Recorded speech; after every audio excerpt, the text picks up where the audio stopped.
Halo guys, kembali lagi dengan saya Alvesting dari Akademi Kripto. Jadi di kesempatan kali ini kita akan membahas ya suatu modul yang sangat menarik. Judulnya adalah Crypto Do Theory. Jadi kita akan mengenalkan ya Do Theory terhadap market kripto.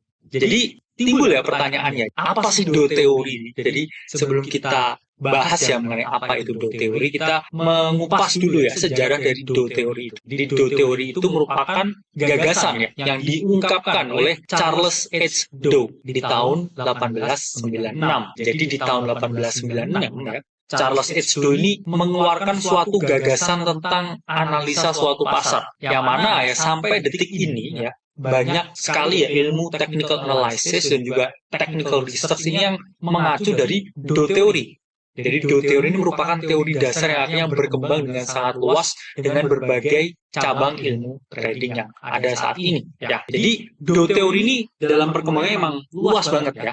Jadi bahkan saya bilang ini hampir ya semua teori trading ya ini technical analysis itu mengacunya pada Do Theory. Ya karena teori ini terbukti sangat ampuh ya dan juga menjadi suatu landasan dari bermunculnya teori-teori baru ya, seperti smart money, harmony trading, kemudian price action, ya, order flow, dan lain sebagainya. Pondasi dasar dari Do Theory itu ada dua, teman-teman. Satu, pasar efisien, dan kedua, pasar selalu mengalami koreksi. Kita ke pasar efisien dulu ya. Jadi, Charles H. Dow ini menjelaskan ya, bahwa pada dasarnya pasar itu selalu efisien, yang mana informasi yang ada di dalamnya, yaitu mewakili sesuatu yang memang beneran terjadi. Jadi reaksi pasar ini ya, bagi Charles H. Dow ini merupakan suatu yang sangat akurat, melambangkan apa yang sebenarnya terjadi. Dan kedua ya, pasar ini selalu mengalami koreksi.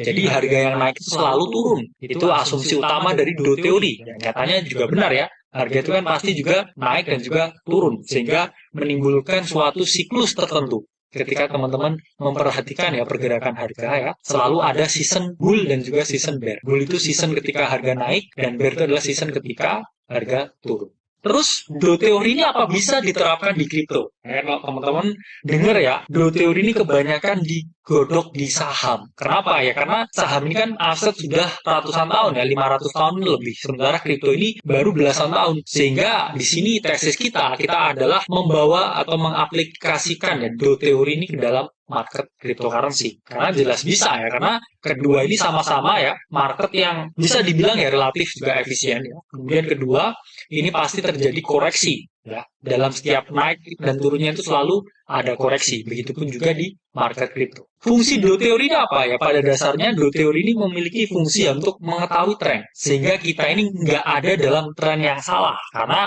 trader yang berada dalam tren yang salah ya, ketika misalkan harganya ini naik nggak karu-karuan terus nge-short, ya ini kan dia udah satu terlikuidasi ya negatif, kedua yang harusnya dia dapat profit ya ketika ngelong dia malah rugi ya karena nge-short. Itulah pentingnya memahami mengenai Do Theory. Jadi Do Theory ini selalu ya teman-teman berfokus kepada tren. Kalau kita technical research kan banyak ya tren, kemudian kita ngomongin masalah area ya, kita ngomongin pattern, kita ngomongin trigger. Tapi kalau di Do Theory ini pure tren. Jadi hanya dengan menggunakan tren di Do Theory ini kamu bisa untung di pasar ya. Jadi tergantung time frame apa yang kamu lihat, ini kamu selalu bisa membaca ya arah pergerakan dari harga. Yang mana tren ini dalam Do Theory itu dibagi ke dalam tiga. Satu, tren primer. Dua, tren sekunder. Dan ketiga adalah tren minor. Kemudian dalam Do Theory ini ya, ketika teman-teman ingin melatih diri ya, untuk engage dengan Do Theory, untuk mengaplikasikan Do Theory dalam trading teman-teman,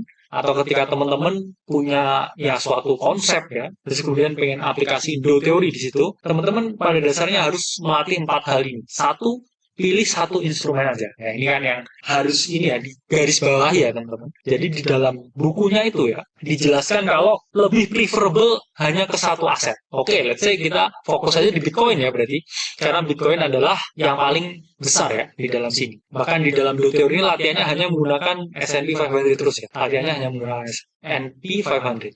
Jadi di sini kita bisa pure ya ngomongin Bitcoin ya, anggap aja Bitcoin kan indeksnya cryptocurrency. Kedua ya fokus pada primer dan sekunder. Jadi mohon maaf nih ya para scalper ya, para pemain di minor trend yang suka ya berspekulasi ya dalam hitungan menit ya, ini mungkin kamu minggir dulu ya, karena do teori ini fokusnya ke primer dan sekunder trend. Sehingga time frame-nya ini monthly ya, weekly, daily. Karena memang di sini fokusnya ini melihat ya gambaran yang agak jauh. Terus ketiga, ya, di sini ada suatu hal yang namanya lini masa untuk mengamati pergerakan tren primer atau sekunder. Jadi, Do ini menjelaskan bahwa pada dasarnya ketika harga ini membentuk suatu pola, berarti ada pola waktu di situ. Contohnya gimana? Misalkan setiap bulan tanggal 1, harga akan bergerak seperti ini. Setiap hari Minggu, harga bergerak seperti ini. Setiap 7 hari kemudian, setiap 1 tahun kemudian. Nah, ini Do ini menjelaskan ya, bahwa ada suatu pola kecenderungan dari suatu lini masa tertentu. Dan kemudian keempat ya, ini harus solid ya, analisa keputusan jual beli. Saya bilang nggak hanya asal gambar-gambar garis ya. Kalau kamu menerapkan Do teori, kamu harus tahu banget ya fundamentalnya ya. Kamu harus benar-benar, oke, alasan saya membeli adalah ini. Alasan yang sangat konkret. Prinsip Do teori, teman-teman tuh ada 6. Satu, trennya itu harus signifikan. Jadi naik ya naik, turun ya turun. Oke, di sini nggak dibahas sideway-nya ya. Sideway itu nggak masuk ya ke dalam hitungan Do teori. Jadi naik atau turun. Itu aja ya di sini. Kemudian di sini tren itu fasenya ada 3, yaitu adalah primer, sekunder, dan juga minor. Tapi minor nggak terlalu dibahas di sini. Terus ketiga, koreksi ini selalu terjadi. Jadi yang naik itu pasti turun. Itu pasti. Nggak usah Do teori pun jelaskan yang naik itu pasti turun. Itu adalah hukumnya. Ya. Kemudian di sini Do ini sangat memperhatikan konfirmasi dari volume. Jadi ketika breakout ini nggak diikuti volume, atau harga naik, volume turun, ini Do teori juga menyarankan ya, ini bukan sesuai dengan prinsipnya, sehingga harus dihindari. Kemudian kita juga mengkonfirmasi indeks ya, indeks-indeks lain, misalkan indeks CPI dan lain sebagainya. Itu kalau di saham ya. Tapi kalau di kripto mungkin kita indeksnya adalah DXY ya. Kemudian indeks grafik total market cap dan lain sebagainya.